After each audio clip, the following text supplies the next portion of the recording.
드리세요, 이분.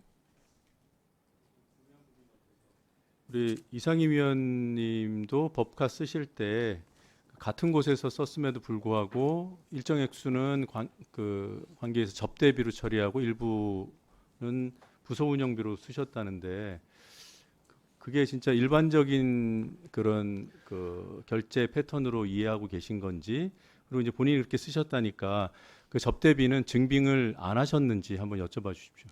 아, 이거 다 아니 잠시만요. 아니, 잠시만요. 왜냐하면 제가 얘기한, 아니 검증하는 게 아니라 제가 얘기하는 것에 대한 반박 논리를 말씀하셨으니까.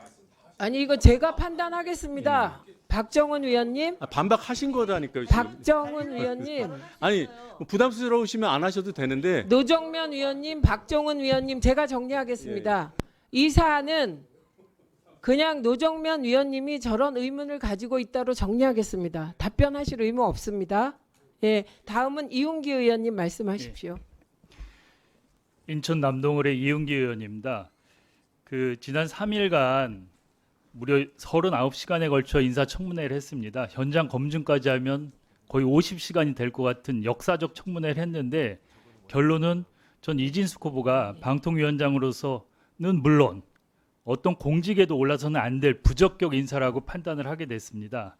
그리고 이거는 청문회를 지켜본 모든 국민이 똑같이 느끼고, 어떻게 이렇게 결격 사유가 많은 사람을 대통령이 지명했는지 그 수준에 놀랐을 테고, 이렇게 결격 사유가 많음에도 본인이 방통위원장을 하겠다고 나선 이진숙 후보의 권력욕에도 놀랐습니다. 제가 그 부적격 사유를 방통위원장으로서 부적격 사유 4가지, 공직자로서 부적격 사유 3가지에서 7가지를 정리했는데 10분 안에 다 말씀을 드릴 수 있을지 모르겠습니다. PPT 보시죠. 첫 번째 부적격 사유, 이진숙 후보는 내부는 트로이컷으로 사찰을 하고 외부는 여론 조작 용약을 통해서 여론을 호도했습니다. 노조 탄압을 하고, 이는 박정희 독재 정권 시대에 중앙정보부 요원들이나 했던 일입니다.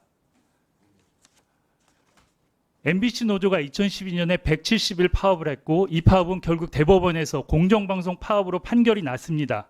이 기간에 트로이컷이란 프로그램을 깔아서 내부 직원들의 이메일은 물론 모든 사찰을 했고, 외부에는 어뷰징 업체와 여론 조작 용약 계획을 맺어서 여론을 조작하면서 하는 과정에서 업체의 대표가 계약을 파기했습니다. 너무 무리한 요구를 한다고. 과거에 원세훈 국정원장, 조현우 청장이 여론 조작을 해서 처벌을 받았습니다. 이거는 엄청난 범죄 행위입니다. 그래서 저는 이러한 사람이 방통위원장을 한다는 건 절대 가당치 않습니다. 두 번째 부적격 사유입니다. 이진숙 후보는 MBC 응징의 방법으로 광고를 주지 않는다고 했습니다. 이는 방송의 독립성을 지켜야 할 방통위원장으로서 정말 상상조차 할 수 없는 사고입니다. 과거 박정희 독재 정권 시절에 동아일보 광고 탄압을 했습니다. 광고를 안 줘서 동아일보 탄압했는데, 이런 발상과 똑같은 발상을 하는 사람이 언론의 독립과 자유를 지켜야 할 방통위원장을 한다? 저는 이거는 어떤 생각으로 이 자리에 나오셨는지 모르겠습니다. 세 번째 부적격 사유입니다.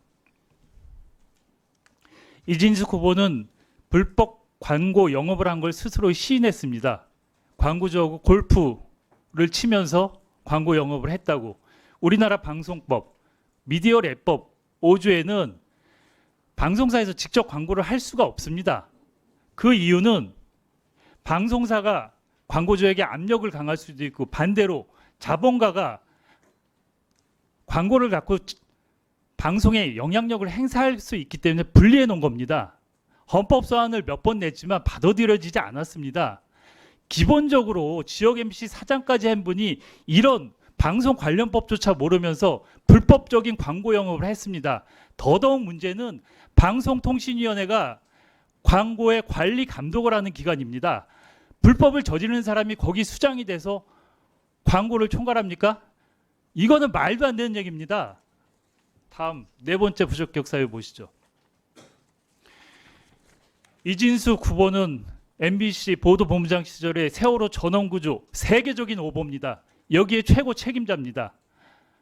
그런데 반성은 못하고 이후에 세월호 관련해서 왜곡 보도를 일삼으면서 2차 가해를 했습니다. 저는 이러한 분이 방송의 독립성과 공정성을 지키고 또 직접적 관할은 아니지만 방송통신심의위원회 예산권도 갖고 있는 상황에서 방송통신위원장을 맡는다? 그리고 언론 보도에 있어서 평가를 한다? 이거는 세계적 웃음거리가 될 일입니다. 세계적 오보를 낸 사람이 방송통신위원장을 한다? 저도 언론인을 했지만 이거는 전 세계 언론인이 웃을 겁니다. 다음 부적격 사유 보시죠. 이번에는 공직자 후보로서 왜 이진숙 후보가 부적격인지 말씀드리겠습니다. 이거는 여러 동료 의원들이 하도 말씀을 하셔서 제가 많이 얘기는 안 드리겠지만 법화의 여왕 이진숙 후보 수사 받아야 합니다. 수사. 저는 카드 얘기는 사실 별로 안 했습니다. 첫 질의할 때 특급 호텔에서 5천만 원 결제한 거, 유흥 노래방 골프장에서 1,500만 원, 그리고 서울 백화점에서 30번 넘게 법인카드 결제한 거, 이런 정도의 문제 제기를 했는데 그 후에 동료 의원들이 많은 문제들을 파헤쳤습니다. 그리고 현장 대전까지 가서 또 다른 새로운 사실을 밝혀내셨고, 전 이 부분은 이 사유 하나만 갖고도 다른 후보자들의 비교하면 당장 후보 사퇴하셔야 된다고 생각합니다. 다음 6번째 결격 사유입니다. 이진숙 후보는 5.16, 12.12, 5.18 이런 역사적인 사건에 대해서 한마디도 말을 안 했는지 못하는지 모르겠지만 입장 표명을 안 했습니다. 적어도 장관급 방통위원장으로서 이런 역사적인 사건에 대해서 입장조차 못 밝힌다면 저는 기본 자격이 없다고 생각합니다. 그리고 위안부 문제도 입장을 못 밝히셨고, 그리고 후쿠시마 오염수 문제에 대해서는 처리수라고 일본의 극우 인사 같은 입장에서 발언을 했습니다. 전 이게 국민들이 용납을 하겠습니까? 국민들은 지금 이게 어떤 영향이 있고 지금 단기간에는 영향이 없어도 앞으로 어떤 영향이 있을지 노심초사하면서 지켜보고 있는데, 여기에 대해서 장관급 방통위원 후보자가 그런 말씀을 하셨다는 거 저는 국민들 이해 못할 거라고 생각을 합니다. 대한민국의 헌법 정신을 부정하겠다면 대한민국 공직자 후보로서 스스로 저는 자격이 없다고 생각합니다. 다음 일곱 번째 부적격 사유입니다. 이진숙 후보는 최소한의 인사 검증 자료조차 거부했습니다. 법카 위주로 청문회가 갔던 거는 그 자료밖에 안 냈기 때문입니다. 다른 어떤 자료도 제대로 안 냈고, 제가 처음에 첫날 말씀드렸지만 제가 서면질의 143건 했는데 정리했더니 A4 용지를 한 장입니다. 답변 내용이 없어서. 그리고 여기 현장에서 청문회 자리에서 답변도 기억나지 않는다. 자연인이었을 때의 얘기다. 그리고 앞으로의 얘기를 모르면 가정법이라 얘기할 수 없다. 그리고 또 하나는 거짓말, 답변 회피. 저는 청문회를 받으러 온 자격이 없다고 생각합니다. 무슨 생각을 하고 이 자리에 앉으셨는지 정말 모르겠습니다. 이 청문회는 후보자의 삶과 철학, 방송 통신 정책, 그리고 역사관 등을 검증하는 겁니다. 근데 여기에 대해서 하나도 준비가 안 돼 있고, 준비나 자세가 안 돼 있을 뿐 아니라 엉뚱한 얘기만 하시고, 전혀 저는 답변하시는 거에 대해서 어떻게 저렇게 말씀을 하실까? 그런 게 너무 많았습니다. 사실 제가 여기 일일이 좀 영상을 틀으려고 그러다가 뭐 그렇게까지 할 가치도 없다는 생각이 들어서 영상 준비는 안 했습니다. 종합적으로 말씀드리면 저는 이 7가지 사유는 제가 질의한 거 중심으로 한 겁니다. 제가 질의한 것만 갖고. 다른 동료 의원들이 한 것까지 하면 엄청 나겠죠. 근데 전 이 7가지 중에 한 가지가 타 방통위원으로서 방통위원장으로서 자격이 없고, 다른 분들이 이 중에 하나만 있었어도 낭만분이 상당히 많았다고 저는 생각을 합니다. 그래서 저는 이진숙 후보자에 대해 제가 첫날 그랬습니다. 후보자한테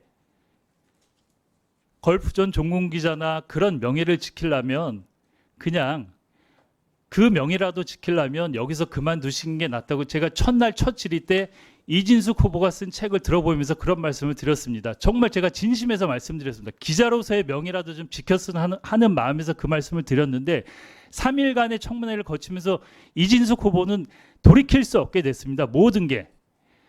저는 정말 안타깝고요. 그래서 저는 결론적으로 이진숙 후보는 도저히 여기 있는 과방위의 위원들뿐이 아니고 국민들 3일 동안 청문회를 지켜본 국민들이 너무나 처참하다. 저런 후보는 처음 봤다. 저한테 많은 얘기를 해주셨어요. 그래서 저는 청문 보고서 채택조차 불가능한 최악의 후보라고 생각을 하고 저는 마무리를 후보께서 잘 하셨으면 좋겠습니다. 마지막 남은 명예를 지켰으면 좋겠습니다. 그나마 이상입니다. 네.